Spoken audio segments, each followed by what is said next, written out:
So when I hear a dog bark, I'm like, oh my God, what's that? Oh, it's a dog.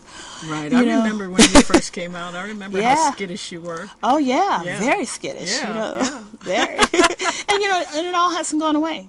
Yeah. They're still damaging inside. It hasn't all gone away. Yeah. It Can took you me imagine what it would be like for Rochelle or Yogi to come out after 47 years, and 45 years? No, I couldn't. No. I couldn't imagine it, and I couldn't imagine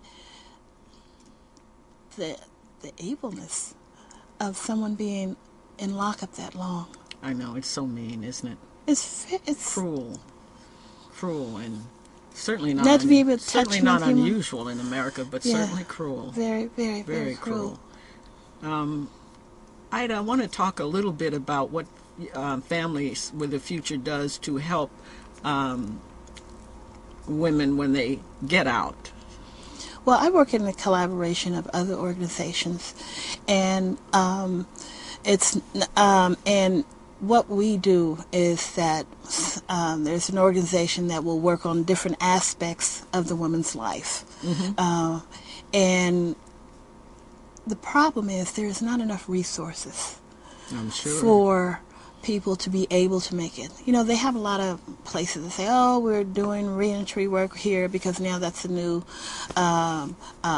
catchword. But when you actually look for housing, and it's extremely difficult, especially right here in San Francisco. Oh, of course, because for one thing, if you're a felon, you don't qualify for subsidized housing. Correct. Which is insane. Correct. Who needs it most? Correct. And then you have to have a FICO score. People have to look to see what your credit is. What credit? Credit? I didn't even know what it was. I'm like, oh, I never even done anything you ever thought about. And the amount of money that you have to hand over to a landlord to even get an apartment is astronomical now. It's unbelievable what they do. So you're in a catch-22. You come out and absolutely, and that's of course why the rate of recidivism or return rate in California is sky high. It's way up there. It's way up there, and I can't help but think that it's purposeful in the sense that why isn't there an open arms? Because first of all, a lot of women can be helped because the crimes are so petty. For example, drug abuse. Right. All right, that was put here by unknown sources. Is this right? What we want to do to put? And then when you get to prison, guess what? They got drugs there. Really? I know.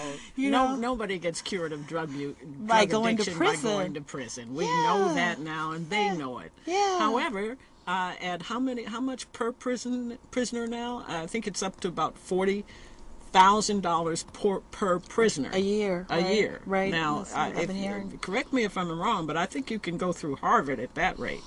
Well, I just read online the other day that Harvard was given a lower tuition for low-income families. So that was if they made less than $40,000, their children didn't have to pay to go. Oh, so I'm saying, so actually, But I mean, I feel strongly, Ida, that we should turn these prisons into schools and colleges, hospitals.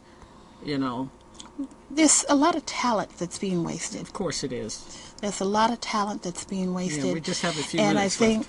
I think that if we can come together as a community of people and realize that it's not healthy for any sector of our society to be ostracized and felt useless, that if people could be trained and educated and give them a spot to excel and become, that it would help all of society.